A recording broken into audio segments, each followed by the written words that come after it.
Paul sat in the pilot's seat of his small supply ship, staring at the blinking red light on his console. An incoming distress signal. The message was scrambled, weak, but clearly from a ship in trouble. He adjusted a few controls, trying to clean up the audio. "Please, anyone, help." The voice was barely understandable, distorted by static. It didn't sound human. Paul sighed and ran a hand through his short, dark hair. He wasn't a hero, just an engineer hauling supplies between distant stations, but leaving someone stranded in space. That wasn't an option. His screen displayed the source of the signal, a derelict ship drifting near Terra 12, a planet known for its strange lack of gravity. Paul tapped a few commands, scanning the area. No signs of life on the alien vessel, but something was still sending out that SOS. "All right," Paul muttered to himself. "Let's go take a look." He adjusted his ship's course, aligning it with the drifting wreck. As he got closer, he could see the alien craft more clearly. It was unlike anything he had seen before, dark, sleek, and almost organic in design, as if it had grown rather than been built. Parts of its hull were cracked, floating debris surrounding it like a frozen explosion. Paul docked his ship carefully, securing the connection. He suited up, double-checked his oxygen levels, and grabbed a small flashlight. His boots had magnetic grips, but they wouldn't be much use inside an alien ship designed for a different species. He clipped a pair of clawed boots to his belt, equipment meant for zero-gravity movement, usually used for repairs in space. Taking a deep breath, he stepped through the airlock. Inside, the ship was eerily quiet. Dim blue lights flickered along the walls, barely illuminating the corridor. Strange, vine-like cables ran along the ceiling, pulsing faintly. The air was thin but breathable, though it carried a metallic scent. Paul moved carefully, floating forward with slow, controlled movements. His flashlight revealed empty hallways, doors sealed shut. No bodies, no signs of a crew. It felt like a ghost ship. Then he heard it. A faint sound. A slow, weak breath. Paul turned sharply, aiming his light toward the source. A small chamber, its entrance partially collapsed. He pushed through the debris and gasped. There, against the far wall, lay a figure. She wasn't human. She was tall and slender, her skin a pale, translucent blue that shimmered under the light. Her arms and legs were long, her feet equipped with natural claws, like they were made for gripping surfaces in zero gravity. She wore a torn, form-fitting suit, and her breathing was shallow, labored. Paul hesitated. He didn't know her species, didn't know if she was dangerous. But none of that mattered. She needed help. He floated closer, carefully kneeling beside her. "Hey, can you hear me?" Her eyelids fluttered, revealing faintly glowing eyes. She looked at him, her expression unreadable, then closed her eyes again. Paul checked his scanner. Her vitals were weak. He had to move fast. He unhooked the clawed boots from his belt and slipped them on. They were designed to grip onto rough surfaces, allowing movement without gravity. Carefully, he pulled the alien woman onto his back, securing her with a harness. She was lighter than expected, her body almost weightless. With his hands free, Paul activated the boots. The claws latched onto the metallic floor with a soft click, giving him the grip he needed. The ship trembled. A low creaking sound echoed through the corridor. Paul didn't like that. Whatever had happened to this ship, it wasn't over.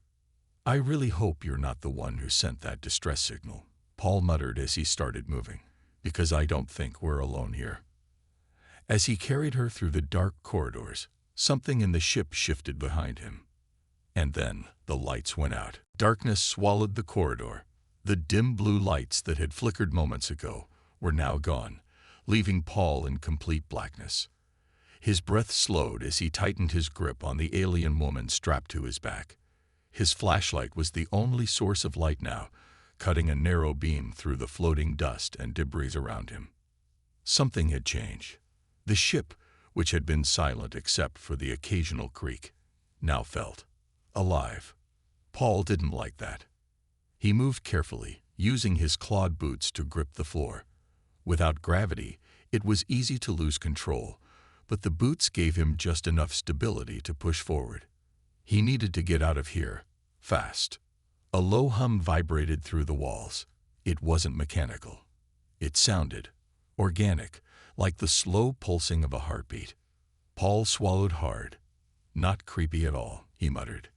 The alien woman on his back made a faint sound, half a whisper, half a sigh. He glanced over his shoulder. Her glowing eyes were open just a little, looking hazy and unfocused. "You awake?" he asked. She didn't respond, but her fingers twitched slightly. She was conscious, but barely. That was good. She was still alive. A soft click, click, click echoed from somewhere deep inside the ship. Paul froze. That wasn't the sound of shifting metal. It was footsteps. Someone, or something, was still here. His heart pounded, but he forced himself to move. Whatever was making that noise, he didn't want to meet it. The path back to his ship wasn't far, just a few more corridors. He used his boots carefully, gripping the floor with every step, making as little noise as possible. Another click, click, click. Closer this time. Paul reached a junction where the corridor split in two. He hesitated for only a second before taking the left path. It looked more stable, with fewer cracks in the walls. He kept moving, his muscles tense. Every few steps, he glanced behind him, making sure nothing was following. The darkness made it impossible to see, but he could feel it. Something was out there. Then, suddenly, "Thudi," a heavy sound echoed from behind. Paul spun around, raising his flashlight. The corridor behind him was still empty. No movement, no sign of anything. But then, just at the edge of his flashlight's reach, something shifted in the darkness. Paul's stomach tightened. Whatever it was big. And it was moving toward him. His grip on the alien woman tightened. He had to make a choice. Run or face whatever was coming. No time to think. He ran. His clawed boots latched onto the floor as he pushed forward, gripping the metal with each step. The added weight of the alien woman slowed him down, but he didn't stop. Behind him, the clicking sound grew louder, faster. He turned a corner and finally saw it. The airlock to his ship, just a few meters ahead. Almost there. Then, a shadow moved in the corridor ahead of him. Paul skidded to a stop. His flashlight flickered over something large, something with multiple limbs, its skin blending into the walls like a chameleon. It wasn't just behind him. It was waiting for him. Paul clenched his jaw. Trapped. His mind raced. If he turned back, he'd run straight into the thing chasing him. But going forward meant facing whatever was ahead. The alien woman stirred slightly, a weak sound escaping her lips. Paul took a deep breath. "Guess we're doing this the hard way," he muttered. He reached for his belt, grabbing a small emergency flare. With one swift motion, he ignited it. A burst of bright red light filled the corridor, blinding everything in its path. For the first time, Paul saw the creature blocking his way. It was tall, spider-like, its long arms pressed against the walls, its body almost blending into the ship itself. The sudden light made it recoil, its multiple eyes shrinking away. Paul didn't waste a second. He lunged forward, pushing past the creature before it could recover. The airlock was just a few steps away. He slammed his fist against the control panel. Open, open, open. The doors hissed, and he jumped inside, hitting the emergency close button. As the doors sealed shut, he finally let out the breath he'd been holding. Silence.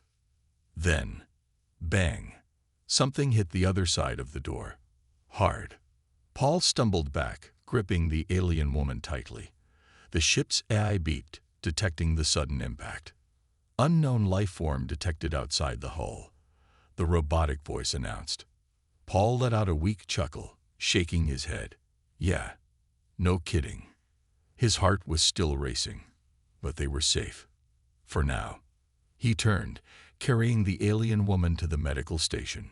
He still had no idea who she was, but one thing was clear. He had saved her. And now, he needed to figure out what he had just escaped from. Paul placed the alien woman gently onto the medical station, his breath still uneven from the escape.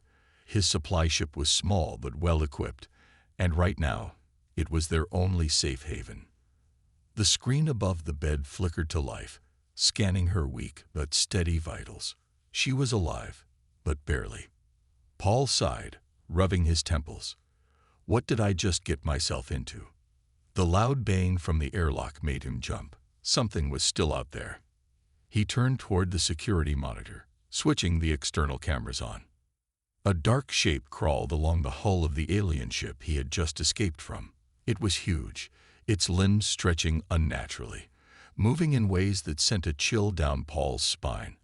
The ship's lights barely illuminated its outline, but one thing was clear.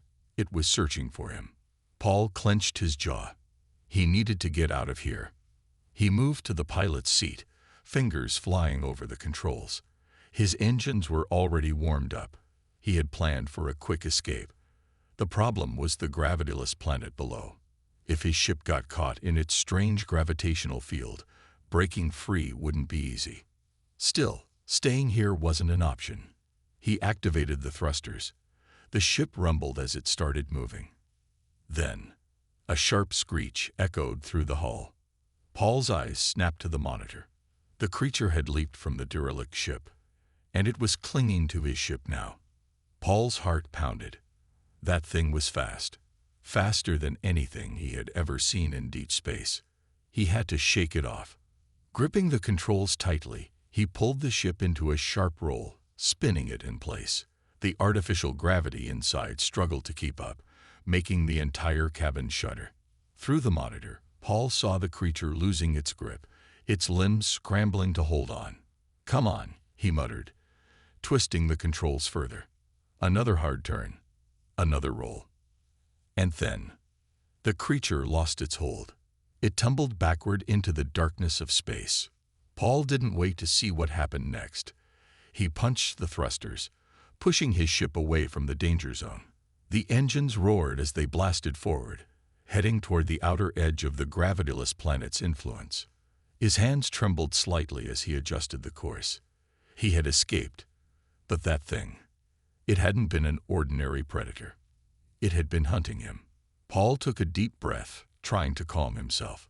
He turned his attention back to the alien woman lying unconscious on the medical station. She was the reason he had risked everything. "Who are you?" he murmured, scanning her features again. Her skin was smooth and faintly glowing, her limbs long and built for zero gravity. Her breathing had steadied slightly, but she was still weak. He didn't even know if she understood him. Before he could think further, the ship's eye beeped. Incoming transmission detected. Paul frowned. A transmission. Out here? He hesitated before pressing the receive button. A deep, static-filled voice crackled through the speakers. "Human vessel. Surrender the survivor. She does not belong to you." Paul's blood ran cold. Whoever they were, they knew exactly who she was. And they wanted her back. Paul's fingers hovered over the controls. His ship's engines were still burning hard, pulling away from the gravityless planet below. But now, there was something new to worry about. The transmission repeated, the deep voice filled with authority. "Human vessel. Surrender the survivor. She does not belong to you." Paul clenched his jaw. His eyes flicked to the unconscious alien woman on the medical station. She was still breathing, her glowing skin faintly pulsing. He had no idea who she was, but one thing was clear. Someone wanted her back. And that was bad news. His screen flashed with an alert. An unidentified ship had entered the area.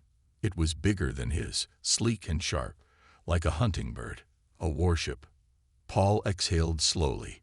Great, just great. The comms crackled again.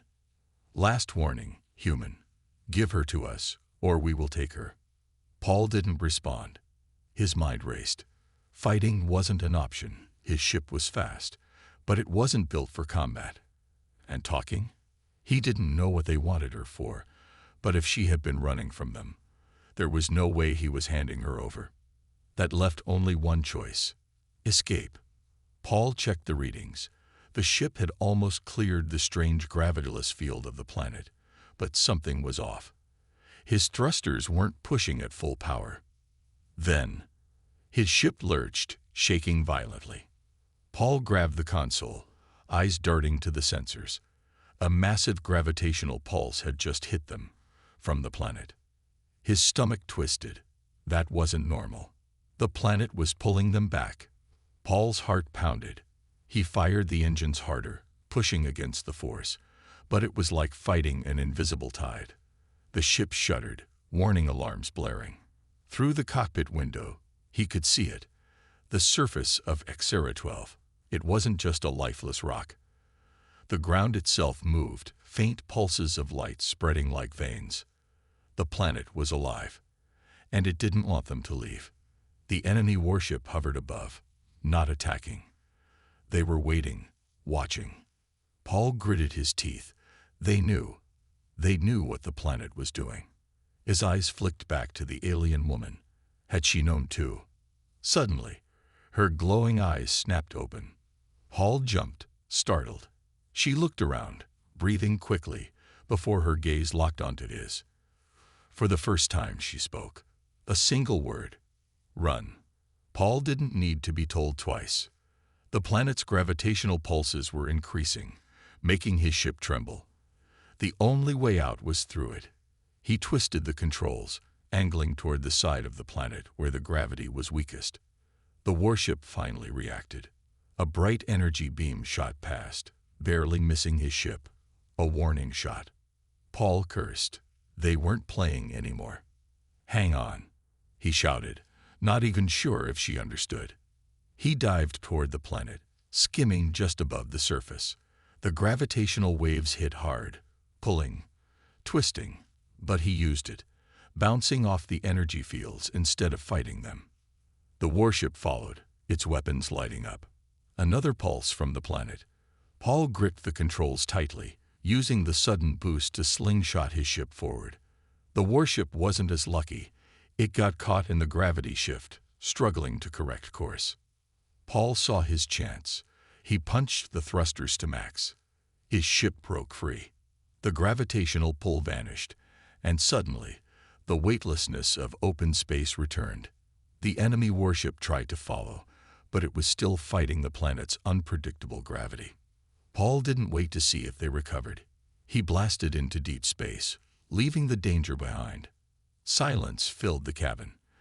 The only sound was his own rapid breathing. Then, a quiet voice. "Thank you." Paul turned. The alien woman was sitting up slightly, watching him. He exhaled a shaky laugh.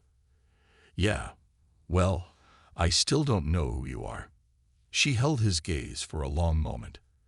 Then she said, slowly, carefully, "Last of my kind." Paul's chest tightened.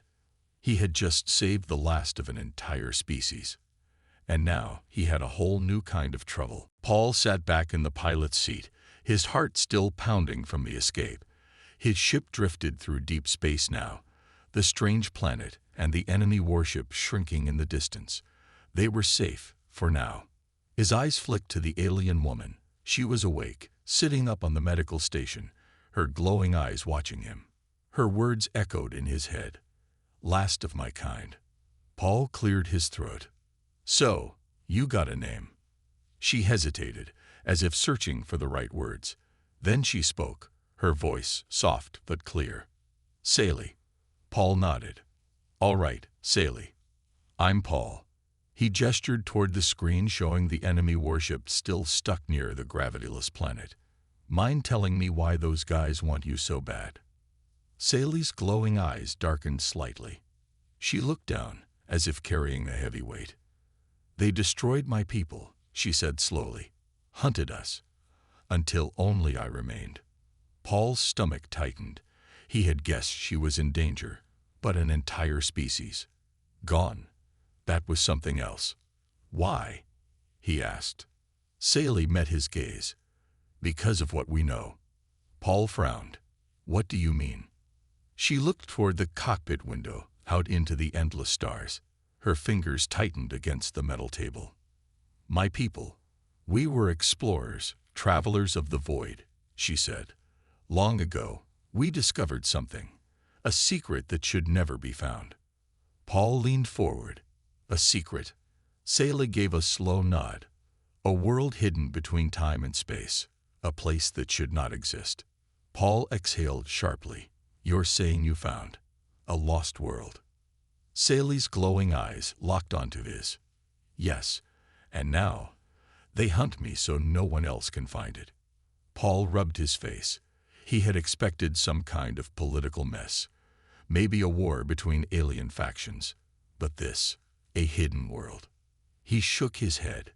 "So you were running from them when your ship crashed near that weird planet?" She nodded. "I sent a distress call, but I did not think anyone would come." She paused, then added, "Especially not a human." Paul smirked. "Yeah, well, we humans have a habit of showing up where we shouldn't." A faint smile touched Sally's lips, but it faded quickly. "They will not stop," she warned. "They will come again." Paul sighed, running a hand through his hair. She was right. He had seen their warship. They weren't the type to give up easily. "All right," he said. "What's our next move?" Sally hesitated. Then, for the first time, her voice carried something new. "Hope. You helped me," she said. "Now, let me show you what they fear." She reached out and placed a glowing hand on the ship's console. Instantly, the navigation system flickered, shifting coordinates, revealing a new set of star maps. Paul's eyes widened. "What is this?" Sally's gaze was steady. "The path to the lost world," she said. Paul stared at the screen. He had a feeling his life was about to get a lot more complicated. But he also knew one thing. There was no turning back now. Paul stared at the new star map glowing on his screen. The coordinates Sally had given him didn't match any known system. It was as if the place didn't exist. And yet here it was. He exhaled sharply. This lost world. What's so special about it? Sally's glowing eyes stayed fixed on the screen. "It holds knowledge beyond time. My people found it long ago, but we swore to protect its secret." She paused. "Those who hunt me, they want that knowledge for war." Paul leaned back in his chair. "And you think we can get there before they do?" Sally nodded. "If we follow the right path." Paul frowned. "And what if this path leads us into a trap?" Sally met his gaze. "Then we fight." Paul chuckled dryly. Not exactly comforting. But deep down, he knew he had already made his choice. He had saved Sally. He wasn't about to hand her over now. With a final sigh, he set the ship's course. "All right, let's see where this takes us." He activated the engines. The ship hummed as the new coordinates locked in. Then, the ship lurched. Paul grabbed the console as the stars outside twisted and blurred, as if reality itself was bending. What the? The ship's lights flickered. The screen flashed warnings, but Paul barely had time to react before everything around them changed. A place between worlds. When the shaking stopped, Paul slowly sat up, blinking. Something was wrong. Outside the cockpit window, space didn't look like space anymore. The stars were too bright, too close, swirling in impossible patterns. Strange floating islands of rock and metal drifted in the void, wrapped in golden mist. Energy storms crackled in the distance, moving like living things. Paul's hands tightened on the controls. This is not normal. Sally studied the view calmly. "We are on the right path." Paul shook his head. "This doesn't look like a path. This looks like a dream gone wrong." Before Sally could respond, a shadow passed over the ship. Paul's heart skipped a beat. He turned to the sensors. Something huge was moving above them. A structure? No, a ship. But unlike anything Paul had ever seen. It wasn't made of metal. It looked grown, like an ancient living thing shaped into a vessel. Its surface pulsed faintly, and it moved without thrusters, gliding through space as if it was part of the void itself. Sally's breath hitched. They were not supposed to be here. Paul's stomach sank. Let me guess. Bad guys? Sally's expression hardened. Worse. Before Paul could react, the strange ship turned toward them. And then the comms crackled to life. A deep, hollow voice spoke. You were warned, last one. The lost world must remain forgotten. Paul's fingers hovered over the controls. Every part of him screamed danger. Sally looked at him, her glowing eyes filled with determination. We can't stop now, she said. We must reach the lost world, no matter the cost. Paul exhaled sharply, hands tightening on the controls. Then I hope you have a plan, he muttered. Because whatever was coming next, it wasn't going to be easy. Paul gripped the controls tightly, his heart pounding as the strange, living ship loomed closer. The deep, hollow voice from the comms still echoed in his ears. You were warned, last one. The lost world must remain forgotten. Sally sat stiffly beside him, her glowing eyes fixed on the massive vessel. Paul had no idea who these beings were, but from the look on Sally's face, they were powerful and dangerous. Paul took a slow breath. Okay, Sally, who exactly are we dealing with here? Sally's voice was quiet, but firm. The guardians of the rift. They are the keepers of the lost world. They do not serve the ones who hunt me, but they do not trust outsiders either. Paul swallowed hard. So they're not the bad guys. Sally hesitated. Not in the way you think. But if they believe we are a threat, they will not let us leave. Paul's hands tightened on the controls. Great, just great. Before he could say anything else, the Guardian ship moved again. It shifted, not like a normal vessel, but like something alive. The dark, pulsing surface stretched, and suddenly smaller ships detached from it, silent, sleek, and fast. They surrounded Paul's ship in seconds. A new voice came over the comms. This time, it was calm. You will not be harmed, but you will not pass. Paul shot a look at Sally. Any chance we can talk our way out of this? Sally exhaled slowly. We can try. She leaned forward, pressing a button on the console. Her voice was steady. Guardians, I am Sally of the Vanari, the last of my kind. She paused. My people swore to protect the lost world. You know this. Silence. Then the deep voice returned. The Vanari are no more. Their oath is broken. Sally's hands curled into fists. I still live. That means the oath still stands. Paul watched the strange ships outside, his pulse racing. If this didn't work, they were trapped. Finally, the Guardian responded. Prove it. Paul blinked. How exactly does she prove something like that? Sally turned to him, her expression unreadable. Then, without another word, she stood up and walked toward the center of the ship. Paul followed quickly. Hey, wait. What are you doing? Sally placed her hand on the metal floor. Her glowing fingers pulsed with light. And suddenly, the ship responded. The walls hummed. Energy surged through the control panels. The Guardian ship outside shifted, as if watching. Then the voice came again, softer this time. Impossible. The last key still lives. Sally nodded. I am the last, but I still hold the knowledge of my people. Paul frowned. What does that mean? Sally turned to him. My ship was destroyed, but I carry the key within me. The Guardians were waiting for proof. She looked back at the comms. Now you have it. Will you let us pass? There was a long silence. Then the Guardian spoke again. The lost world is dangerous. It is not meant for mortals. Sally's expression did not change. It is not meant for those who seek to destroy. That is why we must reach it before the others do. Paul held his breath. This was it. Their only chance. Finally, the Guardian ship moved back. The small fighters surrounding them retreated. And then, the voice spoke one last time. Go. But know this, Once you enter the lost world, there is no turning back. Paul exhaled sharply. No pressure or anything. Sally met his gaze. Are you afraid? Paul smirked. Oh, absolutely. Sally placed a hand on the control panel. The ship adjusted course, following the final set of coordinates. Ahead of them, space itself began to bend. And beyond it, the lost world waited. Paul gripped the controls as his ship moved toward the strange, bending space ahead.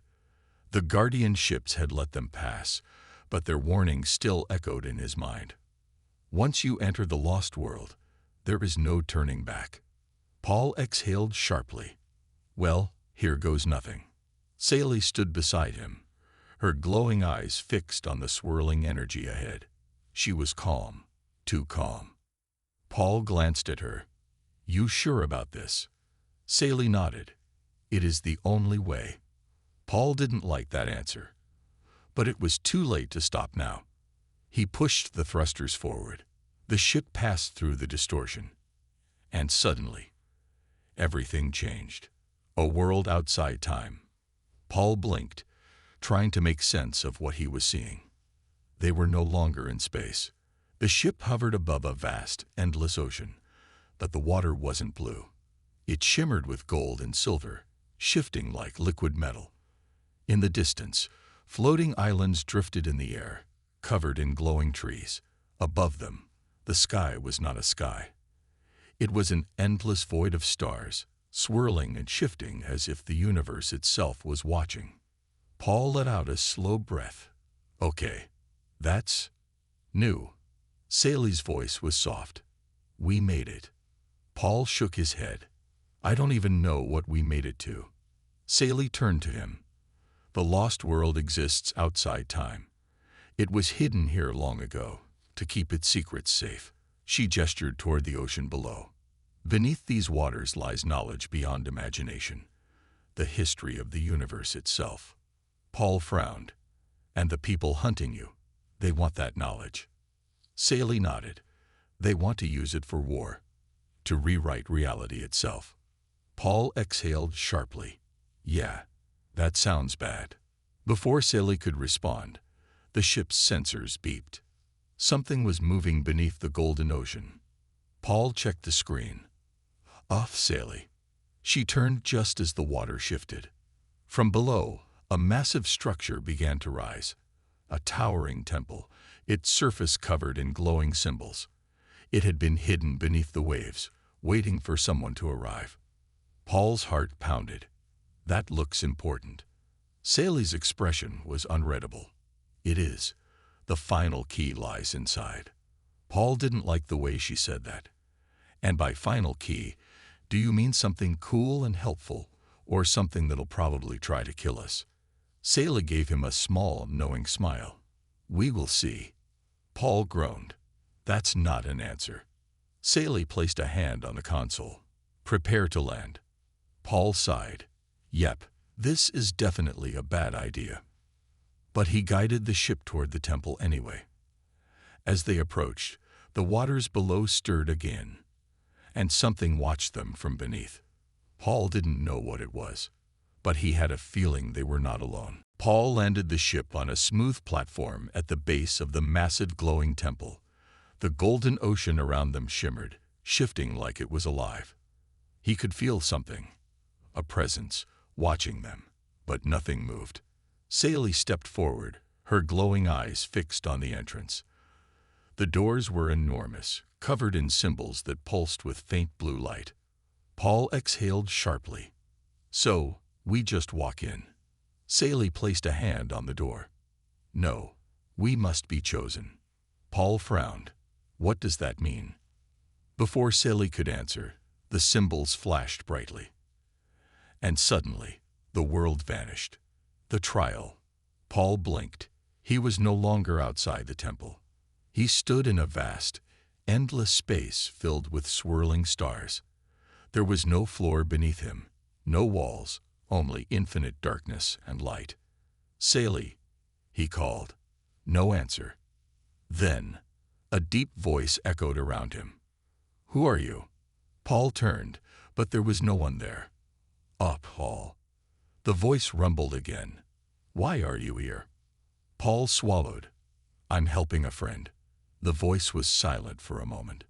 Then it spoke again. To enter the temple, one must prove they are worthy. Face the truth of your heart. Paul tensed. Yeah, that sounds like a bad idea. Before he could react, the space around him shifted. And suddenly, he was back on Earth. A memory of the past. Paul recognized the place instantly. A crashed ship, a burning sky, bodies in the wreckage. His old crew. Paul's hands clenched. No, not this. He had been the only survivor of that crash. The mission had gone wrong, and he had barely made it out alive. He had always told himself there was nothing he could have done. But now, a familiar voice called out, Paul. He turned sharply. His old captain, Sam, stood before him, alive. Paul's stomach twisted. This isn't real. Sam looked at him. You left us behind. Paul froze. No, I tried. I couldn't save you. Sam stepped closer. Are you sure? The scene shifted. He saw himself in the wreckage, running for the escape pod. He had been injured. He had no choice. Did he? Paul's hands curled into fists. I did what I had to do. If I had stayed, I'd be dead too. Sam's eyes held no anger, only understanding. Then accept it, he said, and move forward. The world shattered, and Paul was back, the last guardian. Paul gasped as he stumbled back into reality. Sally stood beside him, her glowing eyes full of concern. You passed. Paul exhaled shakily. Not a test I want to take again. Before Sally could respond, the temple doors opened. A bright light spilled out, revealing a single figure inside. An ancient being stood in the doorway. It was tall, cloaked in golden mist, its form shifting like it wasn't entirely solid. Paul swallowed hard. And who's this? Sally stepped forward, the last guardian. The being's voice echoed in both their minds. You seek the final key. Sally nodded. Yes. The guardian studied her for a long moment. Then, slowly, it lifted its hand, and a small glowing sphere appeared in its palm. Paul frowned. That's it. Sally took the sphere gently. As she held it, the symbols on the temple walls glowed brighter, as if the world itself was reacting. She turned to Paul. With this, I can protect the knowledge of this place forever. No one will be able to use it for war. Paul smirked. Good. Let's make sure no one else ever finds this place again. The guardian gave a final nod. Go now. The rift will close behind you. Sally bowed. Thank you. Paul sighed in relief. Time to get out of here. They turned and hurried back to the ship. As the engines roared to life, the golden ocean began to ripple, and the sky shifted. The lost world was disappearing. As they shot back into space, Paul glanced at Sally. So, what now? Sally smiled softly. Now, the secret remains safe. Paul chuckled. Good. Because I think I've had enough adventure for one lifetime. Sally's glowing eyes twinkled. Somehow. I doubt that. Paul grinned. Maybe she was right. The stars were full of secrets after all. The end.